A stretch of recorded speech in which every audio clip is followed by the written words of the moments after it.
ఎందుకు పదే పదే పవన్ కళ్యాణ్ టార్గెట్ చేస్తున్నారు? ఆయన డబ్బులకు అమ్ముడు పోయిండు. చంద్రబాబు నాయుడు 500 కోట్లు ఇచ్చారు. ఇదంతా ఎందుకు మాట్లాడుతున్నారు మీరు? నేను పదే పదే పవన్ కళ్యాణ్ని టార్గెట్ చేయట్లా.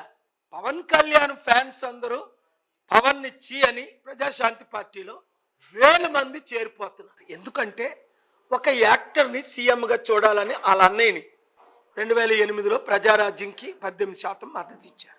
కాంగ్రెస్కి వ్యతిరేకంగా పార్టీ పెట్టి అదే కాంగ్రెస్కి ఎంపీ మినిస్టర్ పోస్టుకు అమ్ముడుపోయి కాపులందరినీ సర్వనాశనం చేశారని బీసీలు బడుగు బలహీన విధులు వదిలేశారు. అప్పుడు పవన్ కళ్యాణ్ ఎవరు?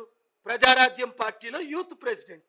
2011 తర్వాత వెంటనే పార్టీ పెట్టి జనసేన నేను అవినీతి పరుణ్ణి కాదని మరలా అదే అధికారంలోకి వస్తున్న మోదీకి చంద్రబాబు నాయుడికి 2014లో మద్దతు ఇచ్చారు.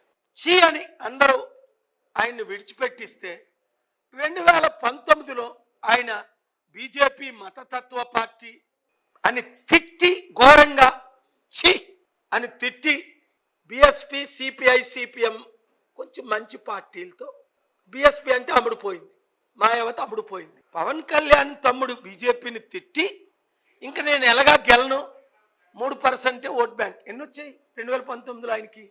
CPI CPM BSP JD Lakshminarayana ఈ నలుగురు 4 పార్టీలు జనసేన 5 కలిస్తే 6% వచ్చాయి. ఈ దేశంలో 4 పిల్లర్స్ ఉన్నాయి. ఆ 4 పిల్లర్స్లో మీడియా ఒకటి. మీడియా మోదీ కొనేశారు, దేశం అంతా అదానీ అంబానీలు కొనేశారు. మీడియా ఓనర్స్ 2-3 తప్ప పేరు చెప్పాలంటే అందరూ అమ్ముడుపోయారు. ఏబిఎన్ రాధాకృష్ణ ఉన్నారండి, డేరింగ్ డాషింగ్ లీడర్ అండి, అందరికీ లైవ్లు ఇస్తాడు, అందరినీ ఎక్స్పోజ్ చేస్తారండి. ఆయన నన్ను ఒక ఇంటర్వ్యూ చేశారు 18 months back, 2 years back.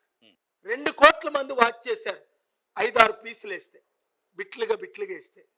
3 days back live ఇచ్చారు. తత్మా ఛానల్స్ ఎందుకు లైవ్ ఇవ్వట్లేదు? యూట్యూబ్లో లైవ్ ఇస్తారు 1-2 ఛానల్స్,